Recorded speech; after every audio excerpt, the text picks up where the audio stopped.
check out our streaming schedule for this week. We've got tons of content in terms of the NFL and college football, as we're going live just about every single day this week.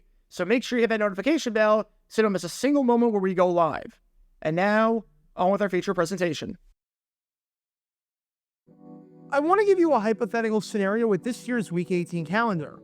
On Sunday, if you're watching as of this video getting released, the New Orleans Saints will play the Tampa Bay Buccaneers over on Fox.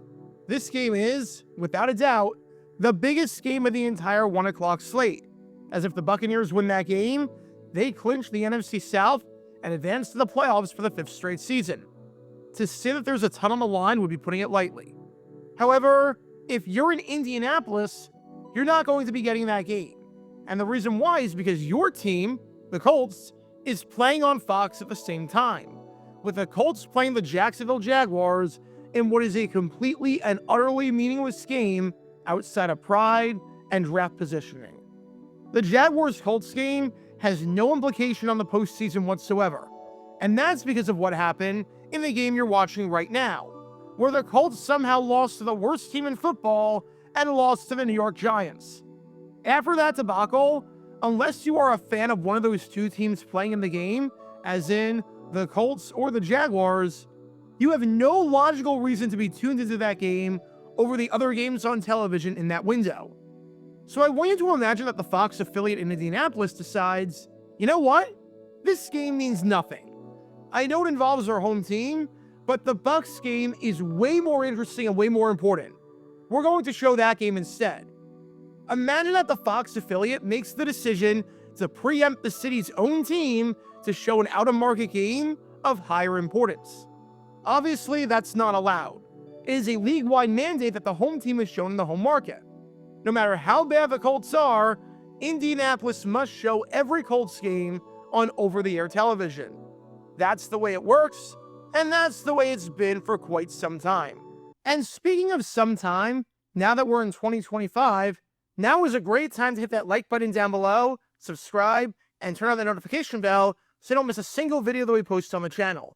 We post every single day about the weird and the wacky history of the NFL, with stories that you might not have heard of, like the one we're going to talk about today. So if you like that sort of stuff, this is the place for you. Thanks in advance for your support as we try and hit 70,000 subscribers. Well, I bring that weird and wacky hypothetical scenario up because more than half a century ago, that was the case, and this actually happened. This game you're watching right now is a battle between the Buffalo Bills and the New York Jets, and we're going to get to how that game went in just a bit, because it actually is more importance and significance than you might realize. However, if you were in New York City, unless you were at Shea Stadium, you could not watch this game. You could not watch your Jets on television. And the reason why? It had nothing to do with the game getting blacked out due to not selling out. Believe me, that's not a story. Because if I did a video about every blackout for attendance reasons, not only would it get extremely repetitive and redundant, but I'd have to do a solid 2,000 videos because it happened every week multiple times. Rather, it had to do with one of the strangest final week of the season broadcasting controversies you'll see in your life, when NBC decided that the New York Jets were not that important in New York. Because this is the story behind the controversial decision that NBC made that screwed over the New York area and changed the entire 1973 season. Before I talk about the actual incident in question, we need some context to understand the importance of this game that you're watching, and how the game itself was going. It's December 16th, 1973. It's the final week of the 14-week NFL season, and we head to Shea Stadium on a snowy afternoon for a game between the Buffalo Bills and the New York Jets. Unfortunately, this game really didn't have a ton of implication on the playoff picture. For the Jets, it meant nothing. They enter this game with an abysmal 4-9 record, on pace to have their worst season in franchise history with a loss. As for the Bills, while they were having a really solid season, boasting an 8-5 record, giving them their first winning record since 1966, and their first season with more than 4 wins since 1966, they only had a remote chance at making the playoffs. They weren't mathematically eliminated, but to make the playoffs, they needed to win, the Pittsburgh Steelers needed to win their game, the Cleveland Browns needed to win their game, the Cincinnati Bengals needed to lose their game, and then the Bills would have to win by enough points to have a better combined offense and defense than the Browns in terms of placement in the conference. If you're confused about what that means, I did a video on that bizarre conference rating tiebreaker a while ago, which you can learn more about by clicking the card in the upper right corner. However, for the purposes of this, the Bills had no real shot at the playoffs. It was a very, very outside chance. But that's not to say that this game wasn't important and that people wouldn't be paying attention to it. On the Jets side, this was head coach Weeb Ewbank's final game in charge before he would retire. For the legendary Hall of Fame coach who led the Jets to a win at Super Bowl III, a game that you can learn more about by clicking the card in the upper right corner, this was his swan song. But more importantly for a lot of people, on the Bills side, this was a chance at seeing history. Never before in the history of the NFL had a running back run for 2,000 yards in a season. However, O.J. Simpson was awfully close to doing so. With one game to go, Simpson had 1,803 rushing yards, only 197 yards shy of the historic mark. And while that might seem like a lot, and trust me, it is, Simpson had 219 yards the previous week against the New England Patriots, and he had 250 yards in one game earlier in the season. So if anyone could go off on the final week and run wild, it was the juice. He could reach that 2,000-yard mark. And if you were in New York, you figure that you'd be able to watch this game right here unfold, right? The NFL no longer had a policy that prevented games from being blacked out at home no matter what. Prior to the start of the season, Congress passed a law mandating that NFL games be allowed to be shown in the home market, so long as the game gets sold out. And this game right here at Shea Stadium was sold out. Even if there were a fair amount of no-shows due to the weather, enough tickets were sold to lift the blackout, thereby making it possible for the game to be shown in the New York area. Plus, why wouldn't you get this game? It involves your hometown team, it's a rivalry game, it's Weeb Ewbank's final game ever, there's a chance at history, and it does, at the very least, have some playoff implications, however minuscule they may be. So all systems seem to be a go for the Jets-Bills game to be shown across New York and the tri-state area. And if you watch this game unfold, you saw history being made. Yes, the Bills won the game 34-14 and dominated this one from the onset, never trailing at any point and scoring 27 straight at one point during the contest. The Bills outgained the Jets 304-39 in rushing yardage, outgaining them by over a 7-to-1 ratio.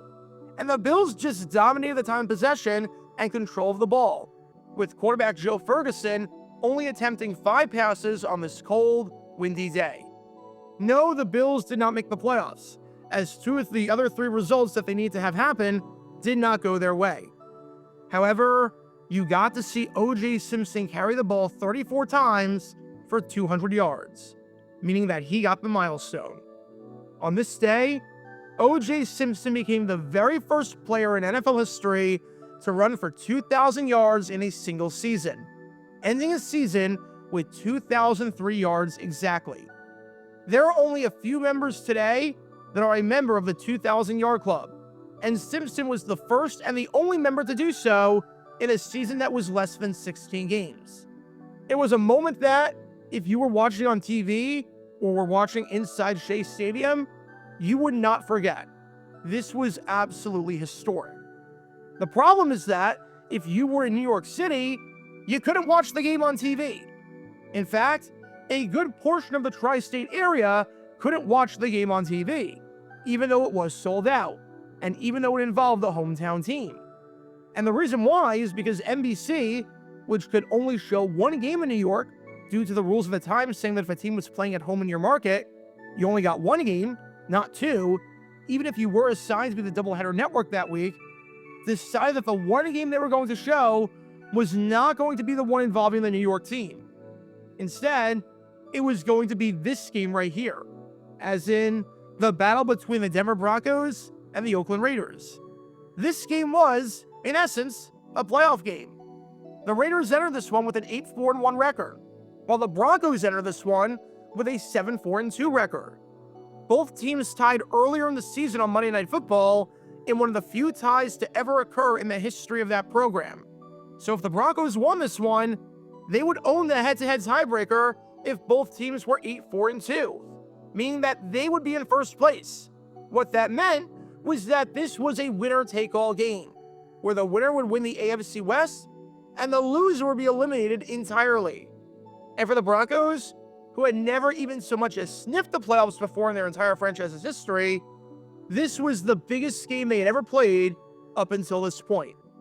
And NBC decided that this game, this mini playoff game, was so important that it was worth showing in New York over their own team, despite the fact that the game involving their own team had massive historical implications and still had, at least to some extent for one team, some playoff implications. When talking about the decision, Carl Lindemann Jr., the vice president of NBC Sports, justified the decision by saying, "The Broncos-Raiders game will decide the Western Division champion of the AFC. What's more, this game offers an exciting confrontation involving the rags to riches Broncos, a team which has spent its entire pro football life as a loser, and the better established Raiders, who annually make a run for championship honors." In other words, this game was the bigger story. This was David against Goliath. This story was so big, in fact, that it was worth showing over the Jets, even despite the historical implications. There was a chance that O.J. Simpson could break the record, and if he did, they show highlights of it. And there was a chance that the Bills would make the playoffs, but because those weren't guarantees, and the Broncos-Raiders game was a guarantee, the Broncos-Raiders game won out. Which raises the ultimate question. Did NBC make the right call? That's still up for debate all these years later because, again, this wasn't like this was a neutral, completely unaffiliated market. The emotional attachment that New York has to the Jets cannot be quantified. So no matter how good the Broncos-Raiders game turned out to be, there's still a large contingency of fans that would have rather watched the Jets, even if that game turned out to be a 50-0 drubbing. However, when it came to the quality of that Broncos-Raiders game, it was a good one, with the Raiders taking it by a final score of 21-17, clinching the West for the second straight year and for the sixth time in the last 7 years. Oakland never trailed at any point. They forced 3 turnovers. They completely shut down one of the best running backs in football in Floyd Little by holding him to just 42 yards rushing on 3 yards per carry, and they forced tons of pressure all game long, sacking Broncos quarterback Charlie Johnson 5 times. The Raiders were in the playoffs yet again. The Broncos were eliminated yet again, and New York got treated to a very good game. But again, going back to this Bills-Jets game right here, even though that game was a bloodbath, O.J. Simpson set the record. He got his 2,000 yards and did something that I don't think we'll ever see again over the first 14 games of a season. So it really comes down to what you value more. Would you rather see your team play, lose in a game that was never even the slightest bit competitive, but see someone break the record and cross a milestone that many felt was completely untouchable at the time? Or would you rather see a good game with high implications featuring 2 teams that you don't really care about? Whichever way you lean is probably going to influence whether you think NBC made the right call here or completely screwed up and misjudged the New York market. It's actually sort of funny how history in some ways is repeating itself this Sunday when it comes to what happened in 1973 in the game between these 2 teams behind me right here. In the New York market, this Sunday, the New York Giants take on the Philadelphia Eagles, and that game means absolutely nothing.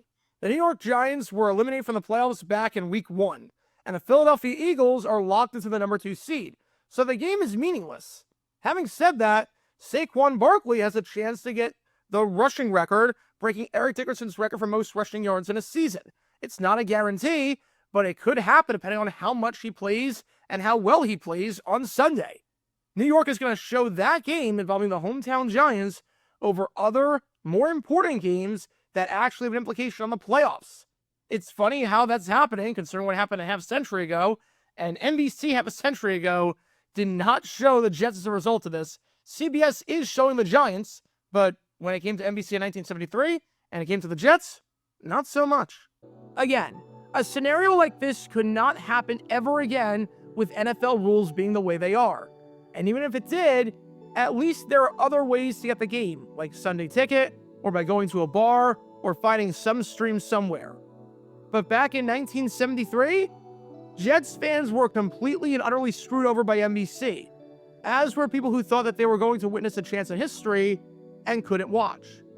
The AFC West title was more important, on paper, than Jets-Bills. But it also wasn't if you cared about the record, if you cared about the team that played in your own backyard. The old joke is that JETS stands for Just End the Season. And for NBC in 1973, they did that 1 week early. Be sure to like and subscribe if you have not done so already, as it helps the channel out a lot. And check out my other channels, JG8 for the history of college football, JG7 for the history of baseball, and JG9 News, where we talk about all things happening in the NFL. Join me every Wednesday night at 8 p.m. Eastern, where we'll play live NFL trivia for cash prizes. And make sure to join me live, as we're on stream just about every single day. And thanks to all our Patreon members and our YouTube members for helping out the channel. See how you become a member and show your support financially in the description down below.